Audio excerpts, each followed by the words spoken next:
Welcome back to Ask Rad Rat. I've got 3 questions for you today. Let's just get right into it. This first one is from Newgrounds90, and he wants to know, how important is music to a video part?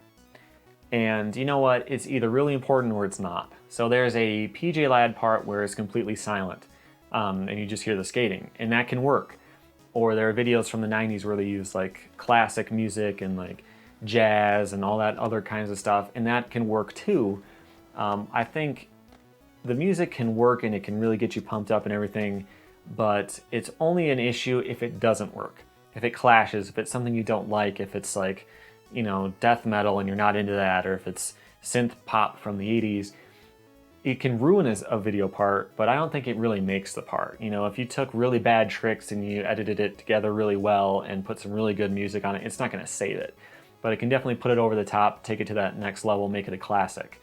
Or it can ruin a part. So it is important, or it's not if you have zero music at all. It definitely plays a role in how good the part is, but I think it's one of the smaller things. Second question is from Joel Kumplianian. Sorry about that. And he wants to know my favorite skate parts. So again, this is an endless list, but I have a couple written down. So my number 1 part is Rodney Mullen in Questionable. A couple more are Mark Johnson in Fully Flared, Jerry Sue in The Storm, Richie Jackson in the Death Skateboards video, PJ Ladd in Wonderful Horrible Life, Sven Kilchennman in Dark Star Battalion.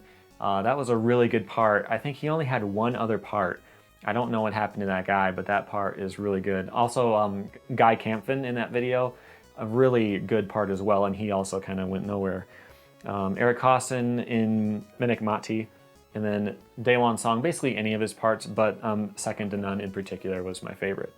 All right, my last question for today is from RyJustSZ, who asks, will big shoe companies like Nike and Adidas eliminate other shoe companies? So there was a recent 9 Club episode with Don Brown, who's the VP of Soltech. They make S, Etnies, and America. If you're interested in skate shoes and this whole topic, you should definitely give that a listen. It's really interesting.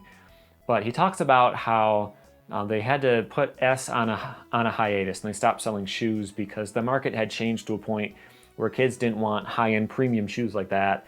They just wanted the cheap stuff. And so instead of making a cheaper shoe, they just stopped making shoes altogether for a little while. But what happened is the fan response was so big, they would keep getting like floods of emails, people just demanding more shoes. They finally started to release them out to core shops around, and they still were selling out like crazy. And so I think these big skate brands, you know, core skate brands, are always going to have support from skateboarders. So, you know, how many people have a problem with Nike and Adidas and want nothing to do with them in skateboarding? There's a lot of those guys around who are only going to support these smaller brands. So maybe we'll lose a couple of them, but I think that skate brands like that as a whole are definitely here to stay. And the only way that I think it might go badly is if Nike, say, invents this new kind of suede that just can't rip. It's super durable. It'll last for a year of heavy skating. If they invent something like that and it's patented and no one else can compete with it, then there's a chance they'll take over the market, but I really don't think that's going to happen because, you know, they're not going to want that. They want you to buy more shoes anyway. But, you know, as long as skate companies can keep up with technology and everything, I don't think there's going to be any problem with that. Well, that's all for this time. Let me know your questions in the comments here or on Instagram or Twitter. I have links to those in the description. Thanks for all these good questions. You're really keeping me busy.